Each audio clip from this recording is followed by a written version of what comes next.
झारखंड के पूर्व मुख्यमंत्री और राज्यसभा सांसद शिबू सोरेन का निधन हो गया। वे 81 साल के थे। झारखंड राज्य की मांग को एक संगठित राजनीतिक स्वरूप देने के लिए शिबू सोरेन ने 4 फरवरी 1973 को धनबाद के गोल्फ ग्राउंड में एक विशाल रैली के दौरान झारखंड मुक्ति मोर्चा की स्थापना की थी।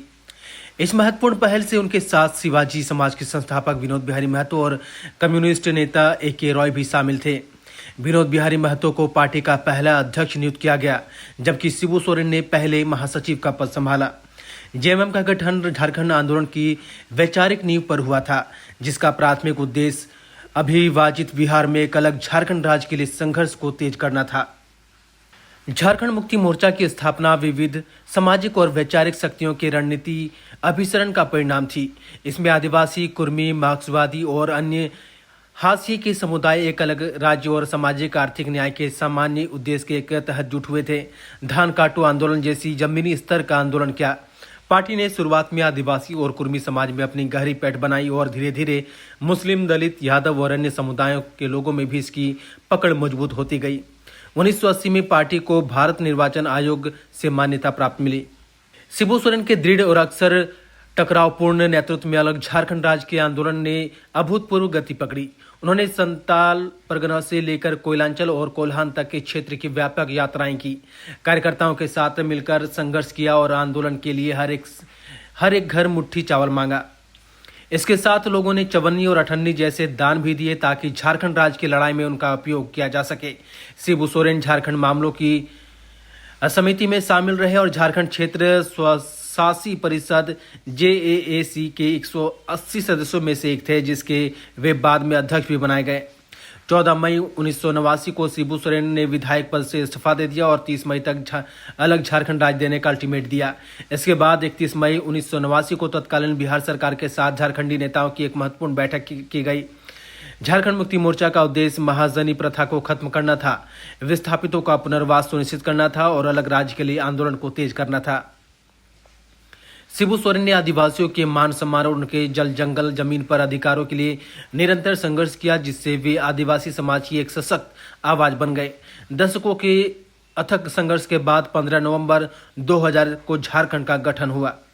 बता दें कि सोरेन पिछले 1.5 महीने से अस्पताल में भर्ती थे। उन्हें ब्रेन स्ट्रोक हुआ था। उनके शरीर की एक बाई और पैरालिसिस हो गया था। वो पिछले 1 महीने से लाइफ सपोर्ट सिस्टम पर थे। न्यूरोलॉजी, कार्डियोलॉजी और नेफ्रोलॉजी के डॉक्टरों की टीम उनका इलाज कर रही थी। शिबू सोरेन लंबे समय से किडनी की बीमारी से जूझ रहे थे।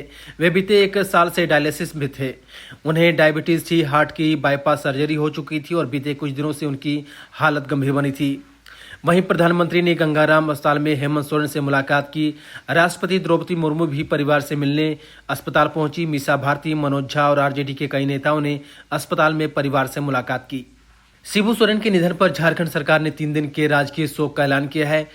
शिबू सोरेन झारखंड मुक्ति मोर्चा के संस्थापक संरक्षक थे। वह यूपीए के पहले कार्यकाल के दौरान कोयला मंत्री भी रह चुके थे। हालांकि चिरोडी हत्याकांड में नाम आने के बाद उन्होंने केंद्रीय मंत्रिमंडल से इस्तीफा दे दिया। बता दें कि 81 साल के दिसुम शिबू सोरेन का जन्म वर्तमान रामगढ़ जिले के गोला प्रखंड के नेमरा में 11 जनवरी 1944 को हुआ था। गांव के ही स्कूल से प्रारंभिक शिक्षा लिए दिसुम का जीवन संघर्षों से भरा रहा। महज 13 साल की उम्र में थे जब उनके पिता की हत्या महाजनों ने कर दी थी। इसके बाद शिबू सोरेन ने पढ़ाई छोड़ दी और महाजनों के खिलाफ संघर्ष का फैसला किया। शिबू सोरेन 2 मार्च 2005 को पहली बार झारखंड के सीएम बने, लेकिन बहुमत साबित नहीं कर पाने के कारण 10 दिन में ही उन्हें इस्तीफा देना पड़ा। वहीं 27 अगस्त 2008 को शिबू सोरेन दूसरी बार झारखंड के सीएम बने। इस बारे में विधायक नहीं थे। इस कारण 6 महीने में उन्हें चुनाव जीतकर विधानसभा का सदस्य बनना था। 5 महीने बाद 2009 में उपचुनाव हुआ। शिबू को एक सुरक्षित सीट की जरूरत थी, लेकिन कोई भी उनके लिए सीट छोड़ने को तैयार नहीं था। जो विधायक सीट छोड़ने को तैयार थे वो मुश्किल सीट थी। वहीं तमाड़ विधानसभा में उपचुनाव का ऐलान हुआ। यूपीए ने गठबंधन की और शिबू सोरेन का नाम रखा, लेकिन शिबू वहां से चुनाव नहीं लड़ना चाहते थे। शिबू जानते थे कि तमाड़ मुंडा बहुल है, वहां शिबू को मुश्किल हो सकती है। मजबूरी में शिबू सोरेन ने पर्चा दाखिल किया। विरोधी के रूप में झारखंड पार्टी के राजा पीटर मैदान में थे। 8 जनवरी 2009 को परिणाम आया तो सीएम शिबू सोरेन करीब 9000 वोटों से उपचुनाव हार गए थे। आखिर में उन्हें इस्तीफा देना पड़ा। वहीं 3 बार के कार्यकाल में शिबू सोरेन को 10 महीना 10 दिन ही राज्य के कमान संभालने का मौका मिला। शिबू सोरेन पहली बार 10 दिनों के लिए मुख्यमंत्री बने थे। इसके बाद शिबू सोरेन दूसरी बार 28 अगस्त 2008 को झारखंड के मुख्यमंत्री बने। इस बार उन्हें 5 महीने तक मुख्यमंत्री की कुर्सी पर बैठने का मौका मिला। उन्होंने 18 जनवरी 2009 को मुख्यमंत्री पद से इस्तीफा दिया। फिर तीसरी बार 30 सितंबर 2009 को शिबू सोरेन झारखंड के मुख्यमंत्री बने। इस बार उनका कार्यकाल सिर्फ 5 महीने का रहा। उन्होंने 31 मई 2009 को मुख्यमंत्री पद से फिर से इस्तीफा दे दिया।